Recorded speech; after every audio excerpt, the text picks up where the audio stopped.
Nutrisi enteral adalah nutrisi yang diberikan pada pasien yang tidak dapat memenuhi kebutuhan nutrisinya melalui rute oral. Sedangkan nutrisi parenteral adalah suatu bentuk pemberian nutrisi yang diberikan langsung melalui pembuluh darah tanpa melalui saluran pencernaan. Tujuan pemberian nutrisi enteral yaitu untuk memberikan asupan nutrisi yang adekuat pada pasien yang belum mampu menelan atau absorpsi fungsi nutrisinya terganggu, serta berperan menunjang pasien sebagai respon selama mengalami keradangan, trauma, proses infeksi, atau pada sakit kritis dalam waktu yang lama.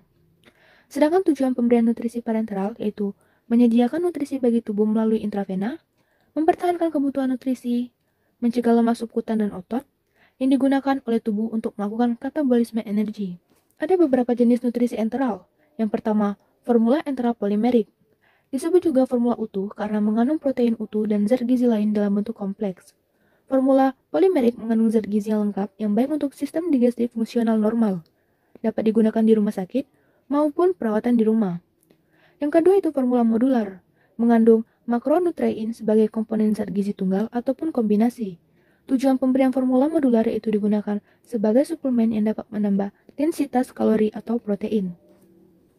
Yang ketiga itu formula elemental. Formula elemental ini tidak mengandung serat, laktosa, dan glutogen, residu rendah, mengandung banyak zat gizi dalam bentuk sederhana sehingga memiliki nilai osmotik tinggi. Yang keempat, formula enteral spesifik. Formulasi spesial diberikan pada pasien dengan kebutuhan gizi penyakit spesifik atau organ spesifik. Formula enteral spesifik dapat diberikan pada pasien dengan penyakit hati, ginjal, kanker, diabetes, gagal jantung, disfungsi gastrointestinal, stres metabolik seperti trauma dan stres. Sedangkan jenis-jenis nutrisi parenteral yang pertama itu lemak. Lipid diberikan sebagai larutan isotonis yang dapat diberikan melalui vena perifer.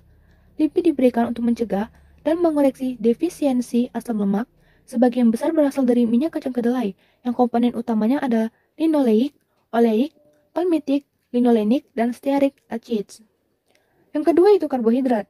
Perlu diketahui, dosis aman dari masing-masing karbohidrat, glikosa atau dektrose 6 gram per kilogram berat badan per hari, fruktosa atau sorbitol 3 gram per kilogram berat badan per hari, xilitol atau maltose 1,5 gram per kilogram berat badan per hari, dan campuran GFX, glukosa, fruktosa, xilitol yang ideal secara metabolik adalah dengan perbanding GEX 4:2:1.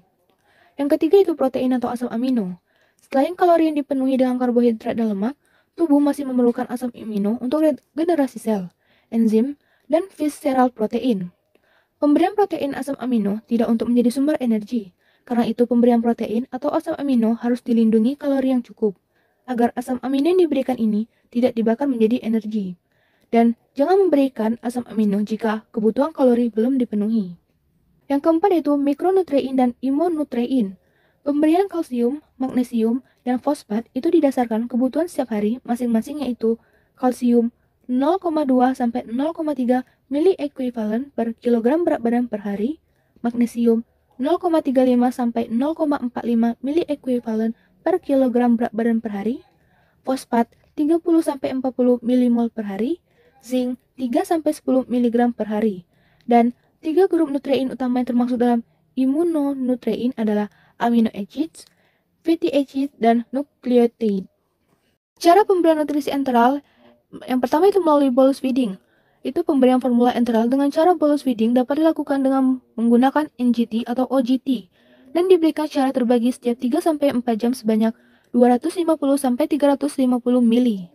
Bolus feeding dengan formula isotonik dapat dimulai dengan jumlah keseluruhan sesuai yang dibutuhkan sejak hari pertama, sedangkan formula hipertonik dimulai setengah dari jumlah yang dibutuhkan pada hari pertama.